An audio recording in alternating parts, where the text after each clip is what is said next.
ಮೈಸೂರಿನ ಆರ್ಟಿ ನಗರದ ದಟ್ಟಗಳ್ಳಿ ಬಳಿಯ ಫ್ಯಾಕ್ಸ್ಡೆನ್ ಲಿಕ್ಕರ್ ಪಬ್ನಲ್ಲಿ ಸಿಲಿಂಡರ್ ಸ್ಫೋಟಗೊಂಡು ಇಬ್ಬರು ಮೃತಪಟ್ಟಿದ್ದಾರೆ.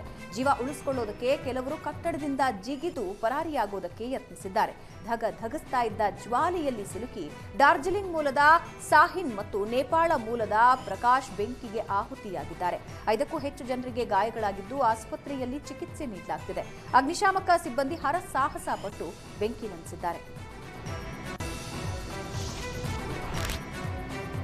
ಇನ್ನು ದಾವಣಗೆರೆ ತಾಲೂಕಿನ ಕಲ್ಪನಹಳ್ಳಿ ಗ್ರಾಮದಲ್ಲಿ ಭೀಕರ ಅಗ್ನಿ ದುರಂತ ಸಂಭವಿಸಿದೆ. ಅಡಕೆ ತೋಟದ ಮಧ್ಯದಲ್ಲಿ ಸಿಲಿಂಡರ್ ಗೋದಾಮಿನಲ್ಲಿ ಬೆಂಕಿ ಕಾಣಿಸಿಕೊಂಡು ಸರಣಿ ಪ್ರಕಾರ 8 ಸಿಲಿಂಡರ್ಗಳು ಸ್ಫೋಟಗೊಂಡಿವೆ. ದುಗ್ಗಳ್ಳಿ ಶಿವಕುಮಾರ್ ಅವರಿಗೆ ಸೇರಿದ ಈ ಗೋದಾಮು ಸಂಪೂರ್ಣವಾಗಿ ಭಸ್ಮವಾಗಿದೆ. ಘಟನೆಯಲ್ಲಿ ಗ್ಯಾಸ್ ಏಜೆನ್ಸಿಯ 2 ಸಿಬ್ಬಂದಿಗೆ ಗಂಭೀರ ಗಾಯಗಳಾಗಿದ್ದು ತಕ್ಷಣ ಆಸ್ಪತ್ರೆಗೆ ದಾಖಲಿಸಲಾಗಿದೆ.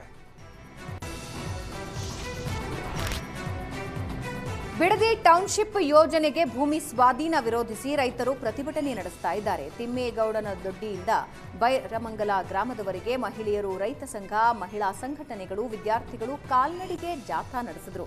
ಸರ್ಕಾರದಿಂದ ಬಲವಂತದ ಭೂಮಿ ಸ್ವಾಧೀನಕ್ಕೆ ರೈತರು ತೀವ್ರ ಆಕ್ರೋಶ ವ್ಯಕ್ತಪಡಿಸಿದ್ದಾರೆ.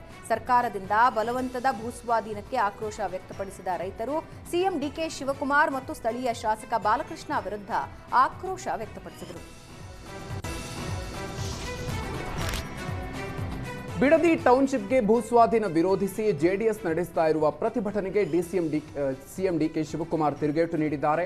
ಪಾಪ ಜೆಡಿಎಸ್ನವರು ರಾಜಕಾರಣ ಮಾಡ್ತಿದ್ದಾರೆ, ಮಾಡಲಿ ಅಂತ ಡಿಕೆ ಶಿವಕುಮಾರ್ ವ್ಯಂಗ್ಯವಾಡಿದ್ದಾರೆ. ಟೌನ್ಶಿಪ್ ನಿರ್ಮಾಣ ಸರ್ಕಾರಕ್ಕೆ ಹೊರೆಯಾಗಬಾರದು, ಪಕ್ಷದ ಹಿತದೃಷ್ಟಿಯಿಂದ ಈ ಬಗ್ಗೆ ಚರ್ಚೆ ಮಾಡುವ ಅವಶ್ಯಕತೆ ಇದೆ ಅಂತ ಸಚಿವ ಸತೀಶ್ ಜಾರಕಿಹೊಳಿ ಹೇಳಿದ್ದಾರೆ. ಆಗ ಜೆಡಿಎಸ್ ಪ್ರಸ್ತಾಪ ಮಾಡಿ ಈಗ ವಿರೋಧ ಮಾಡ್ತಿದ್ದಾರೆ ಅಂತ ಸಚಿವ ಪ್ರಿಯಾಂಕ್ ಖರ್ಗೆ ಜೆಡಿಎಸ್ ವಿರುದ್ಧ ವಾಗ್ದಾಳಿಯನ್ನು ನಡೆಸಿದ್ರೆ, ನಾವು ದಬ್ಬಾಳಿಕೆ ಮಾಡಿ ರೈತರ ಜಮೀನು ಕಸಿತಾ ಇಲ್ಲ, ಕಾನೂನು ಮೀರಿ ಏನು ಮಾಡ್ತಾ ಇಲ್ಲ ಅಂತ ಸ್ಪಷ್ಟಪಡಿಸಿದ್ದಾರೆ.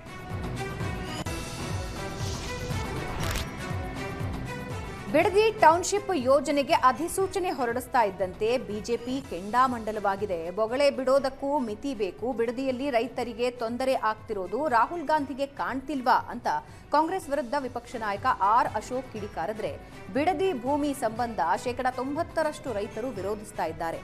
ಬಲವಂತವಾಗಿ ಭೂಮಿ ಪಡೆಯೋದು ಸರಿಯಲ್ಲ, ಯೋಜನೆ ನಿಲ್ಲಿಸುವಂತೆ ಡಿಕೆಶಿಗೆ ಸೂಚಿಸಿ ಅಂತ ರಾಹುಲ್ ಗಾಂಧಿಗೆ ಪತ್ರ ಬರೆದಿದ್ದೀವಿ ಅಂತ ಬಿಜೆಪಿ ರಾಜ್ಯಾಧ್ಯಕ್ಷ ಬಿವೈ ವಿಜಯೇಂದ್ರ ಹೇಳಿದ್ದಾರೆ. ಇನ್ನು ಟೌನ್ಶಿಪ್ಗೆ ಮೋದಿ ಮೆಚ್ಚುಗೆ ಅಂತ ಡಿಕೆಶಿ ಹೇಳಿಕೆಗೆ ಸಿಟಿ ರವಿ ತಿರುಗೇಟು ನೀಡಿದ್ದಾರೆ. ಇದು ಕಾಂಗ್ರೆಸ್ನವರ ಸೃಷ್ಟಿ, ಮೋದಿ ಎಲ್ಲೂ ಹಾಗೆ ಹೇಳಿಲ್ಲ ಅಂತ ಸಿಟಿ ರವಿ ಟಾಂಗ್ ಕೊಟ್ಟಿದ್ದಾರೆ. ಶಾಸಕ ಜಮೀರ್ ಅಹ್ಮದ್ ಖಾನ್ಗೆ ಸಚಿವ ಸ್ಥಾನ ನೀಡಬೇಕು ಅಂತ ಒತ್ತಾಯಿಸಿ ಅವರ ಬೆಂಬಲಿಗರು ಪಾದರಾಯನಪುರದಿಂದ ವಿಧಾನಸೌಧ ಚಲೋಗೆ ಯತ್ನಿಸಿದ್ರು. ಆದರೆ ವಿಧಾನಸೌಧ ಚಲೋ ಆರಂಭವಾಗ್ತಾ ಇದ್ದಂತೆ ಪೊಲೀಸರು ಕಾರ್ಯಪ್ರವೃತ್ತರಾಗಿ ಪ್ರತಿಭಟನಾಕಾರರನ್ನ ವಶಕ್ಕೆ ಪಡೆದಿದ್ದಾರೆ. ಜಮೀರ್ ಒಳ್ಳೆ ಕೆಲಸ ಮಾಡಿದ್ದಾರೆ, ಅವರನ್ನ ಮಂತ್ರಿ ಮಾಡಿ ಅಂತ ಬೆಂಬಲಿಗರು ಆಗ್ರಹಿಸಿದ್ದಾರೆ. ಜಮೀರ್ ಅಹ್ಮದ್ಗೆ ಮಂತ್ರಿಗಿರಿ ನೀಡುವಂತೆ ಒತ್ತಡ ಹೆಚ್ಚಾಗ್ತಿದೆ. ಆದರೆ ವಿಧಾನಸೌಧ ಚಲೋಗೆ ಪೊಲೀಸರು ಅವಕಾಶ ನೀಡಲಿಲ್ಲ. ಇಮ್ರಾನ್ ಪಾಷಾ ಸೇರಿದಂತೆ ಹಲವು ಬೆಂಬಲಿಗರನ್ನ ಪೊಲೀಸರು ವಶಕ್ಕೆ ಪಡ್ಕೊಂಡಿದ್ದಾರೆ. ಜೂನ್ 12ರಂದು ನಡೆದಿದ್ದ ಬೆಳಗಾವಿಯ ಮಾಜಿ ಸೈನಿಕ ಸಂದೀಪ್ ಕೊಲೆ ಪ್ರಕರಣಕ್ಕೆ ಈಗ ಮತ್ತೊಂದು ಟ್ವಿಸ್ಟ್ ಸಿಕ್ಕಿದೆ. 2 ಕೋಟಿ ವಿಮೆ ಹಣಕ್ಕಾಗಿ ಪತ್ನಿ ಸುಮಾ ಪ್ರಿಯಕರ ಪುಂಡಲಿಕ ಜೊತೆ ಸೇರಿ ಗಂಡನನ್ನ ಮುಗಿಸಿದ್ಲು.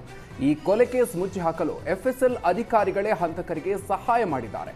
3 ಲಕ್ಷ ಹಣ ಪಡೆದು ಎಫ್ಎಸ್ಎಲ್ ವರದಿಯನ್ನೇ ತಿರುಚಿ ಕೊಲೆ ಕೇಸ್ ಮುಚ್ಚಿ ಹಾಕಲು ಯತ್ನಿಸಿದ್ರು.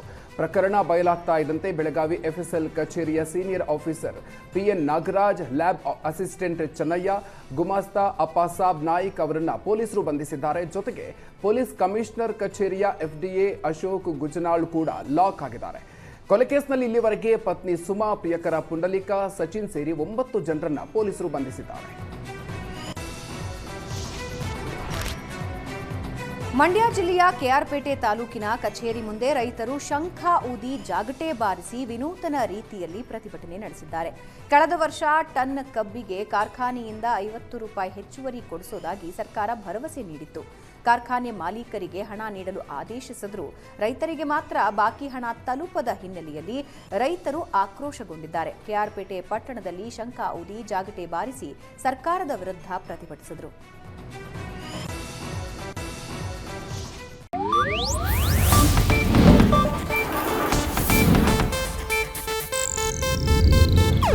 ಇದು ಏಷ್ಯಾನೆಟ್ ನ್ಯೂಸ್ ನೆಟ್ವರ್ಕ್ ಪ್ರಸ್ತುತಿ.